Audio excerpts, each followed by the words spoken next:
Como que eu faço para minha casa ser uma igreja doméstica? São Crisóstomo diz que a casa nossa, a família, tem que ser parecida com a igreja. E eu fui em 2 pontos. O ponto físico, né? A casa do cristão católico tem que ter o quê? Uai, cadê o crucifixo? Sinal da salvação. A sua casa tem que ter sinal de salvação. A sua casa também tem que ter a palavra. A palavra tem que fazer parte da organização da casa.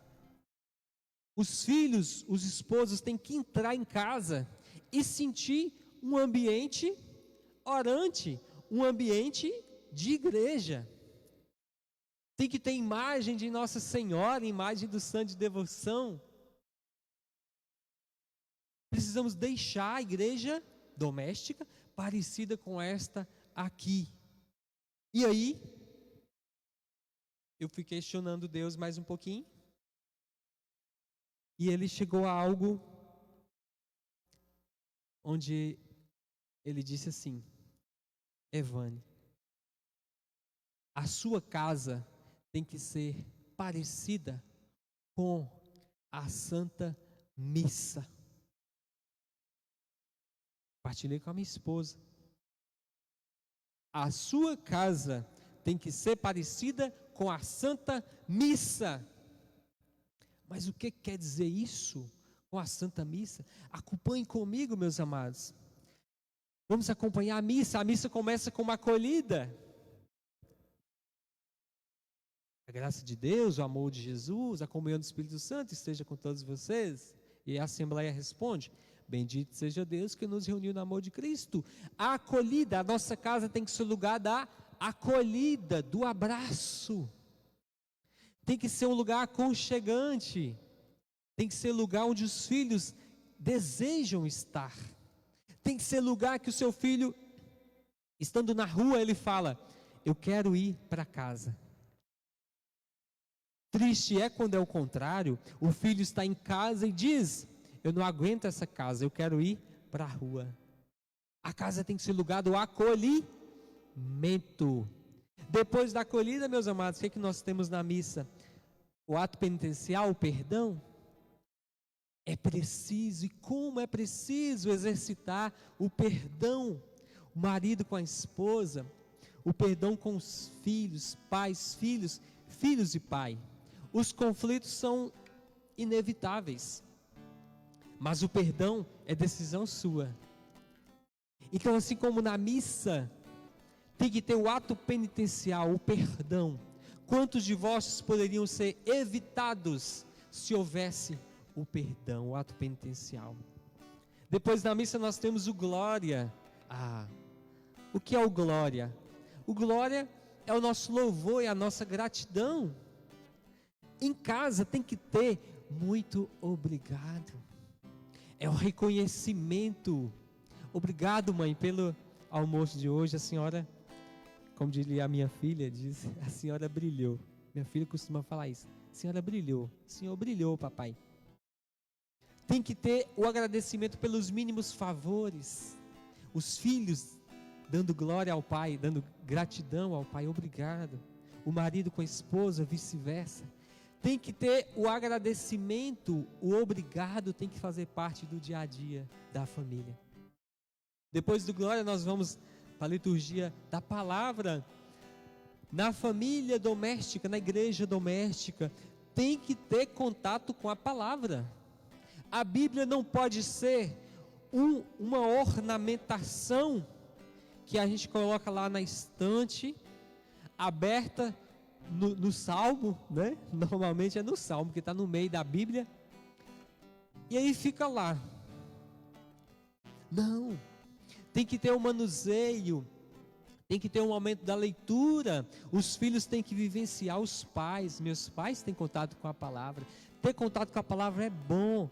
Você vai estimulando os filhos a também ter contato com a palavra. Você que tem filho pequeno, numa ocasião ou outra, dê de presente uma Bíblia para criança. Estimule, use. Tem que fazer parte da igreja doméstica a leitura e o estudo, o contato com a palavra. Na missa, depois desse momento, temos a homilia, não é? O que é a homilia? É o momento do pai e a mãe exercer a autoridade. Estou falando de autoritarismo, estou falando de autoridade espiritual. É hora do pai ensinar, exortar. É o momento da escuta. Assim como na igreja o padre está falando, está fazendo a sua homilia, a exortação, os pais também têm que ter esse momento. É o momento da partilha, é o momento da conversa, assim como na igreja. Nós temos depois o momento do ofertório, não é? A igreja doméstica tem que ser momento de ofertar, tem que ser o momento da doação. Assim como no ofertório nós dizemos: Senhor, recebe tudo o que somos e que temos, recebe na mesa do altar. O marido tem que se doar à esposa, a esposa se doar ao marido, principalmente tempo. O pai e a mãe doar tempo para os filhos. Meus filhos, eu estou te doando o que eu tenho de mais precioso. A minha atenção, o meu afeto. É o momento do ofertório da família. É o momento da ajuda em casa. Pulamos para o momento da Eucaristia na igreja. A esse momento, eu quero puxar 2 ganchos e queria que você acompanhasse comigo para nós não nos perdermos. A Eucaristia, assim como na missa, é o lugar, a gente toma a Eucaristia, comunga, para entrar em comunhão com Cristo. É o momento da família também entrar em comunhão com Cristo, ter essa intimidade, estar perto de Cristo, ter um momento de oração com Cristo. E o segundo gancho que eu pego, meus amados, é o momento da Eucaristia. Nós nos reunimos em torno da mesa. Eu acho fantástico a igreja de Aparecida, onde o altar é no meio da igreja. E aí você tem gente na esquerda, à frente, à direita e atrás. Você tem gente em torno da mesa. Assim como o que sustenta a igreja é a Eucaristia. Você está visualizando aqui ao fundo a mesa do Santo Sacrifício? A nossa família também precisa se reunir em torno da mesa. E aí eu quero já fazer uma denúncia a todas as empresas, as construtoras, que hoje em dia constroem casas onde não há lugar para mesa. As casas atualmente não têm espaço para mesa. Se não tem espaço para mesa, não tem lugar para reunião de família. Não tem espaço para a família almoçar juntos. O que é que as casas de hoje em dia têm? Espaço para o sofá e para o painel na parede para a televisão. É ou não é? Isso. As casas modernas são isso. Cozinha conjugada, etc. Até aí tudo bem. Mas não há espaço para mesa. E aí, meus amados, no Brasil há um dado muito triste.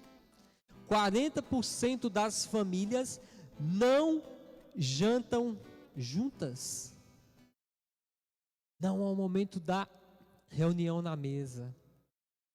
E vou mais além. 70% tomam a refeição com a televisão ligada. 70%. Não há lugar para o olho no olho. Não há lugar para conversa. Porque a mesa tem um sentido muito mais do que uma tábua com 4 pernas para você colocar a comida em cima. Na família doméstica, ela tem um sentido